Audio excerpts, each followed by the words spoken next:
I remember my little niece ran up to me and told me, "We learned about Jesus today."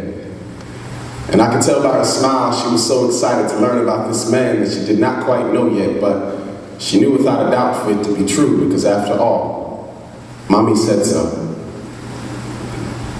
And that was the first time in my life that I looked into the eyes of a child and envied them, because she had no idea of what it feels like to doubt. What it feels like to have your entire belief system overload with skepticism. To never know the day that you would finally be able to live beyond the shadow of a doubt. I've lived in its darkness for so long. It seems like I have all the right questions, but never enough answers, and my faith is small enough to fit in the cracks of my palms. God. Every night I lay my head down to sleep, the city of my mind is attacked by a legion of questions, threatening the living rooms of my sanity and holding them hostage. Can you help me? Last year, my grandmother laid in a hospital bed like a bus stop, waiting for God to come pick her up. I had never seen such pain and such confidence living in the same eyes when she told me, "I don't know what I'm going to do, but I know who I belong to." And I was so happy for her. And something inside of me wished that somehow before she passed away, she could pass down her confidence in God to me like an old family picture. I remember sitting in the back row of a cold sanctuary, crying, because I desperately wanted what the preacher was saying to be true, but my doubts were preaching a sermon of their own, and the streams of my tears turned into oceans of frustration. I remember sitting in a college classroom, and the only thing being tested is my faith in God. The only thing passing is my hope. Me, in a backpack full of fear, and nowhere to go. No one to help me unpack. I sleep, but I never rest.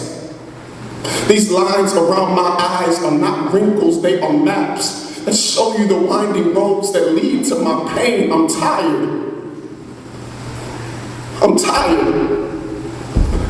And I'm longing for the day that I can place my fingers in his nail-pierced hands, because honestly, I've considered quitting, but where will I go? Back?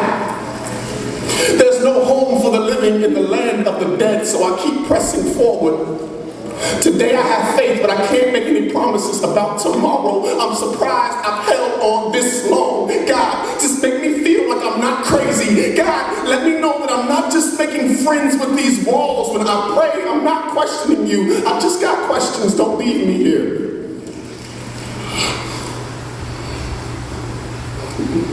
Don't leave me.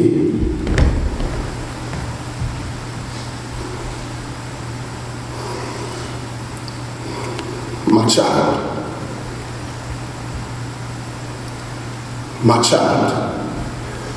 when it seems like you have all the right questions, but never enough answers, and your faith is small enough to fit in the cracks of your palms, I told you. Faith the size of mustard seeds can rearrange whole landscapes and turn mountains into open highways. Faith comes by my words, so maybe you've cuffed your ears. My child, don't be childish. But consider the child whose faith has not quite learned the definition of impossible. Have your questions. I'm not telling you to have a blind faith. I'm telling you to consider the blind men who had faith and believed my words before they were even able to see me. Consider the birds that eat from my hand and do not fall from the sky without my consent. So how much more will I love the ones that I died for? Before you doubt me, doubt your doubts. Doubt your doubts, and you will see they are just as empty as the tomb that I walked from. Truth is, you know I'm here. You know my truth, and you're scared. Scared of what that means. Scared of what that should cost you.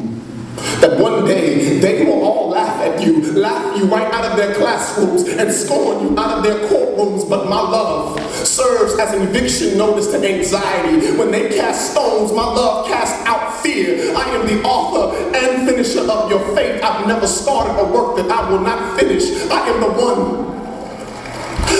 one who will give you courage to stare death in the face and say, how dare you try to scare me? I know who I belong to. And when it feels like you are drowning, like you are drowning in a sea of your questions, just know I'm there. I'm there. Like when I drowned in the Red Sea of my blood for you, and these hands that took holes will hold you. And when I told you that I would love you forever, I meant it. Don't you see these rings in my hand? See, we are married. For better or for worse. Through sickness and in health, through faith and through questions, till death brings us closer. You are mine. You are mine. And I am yours. I promise.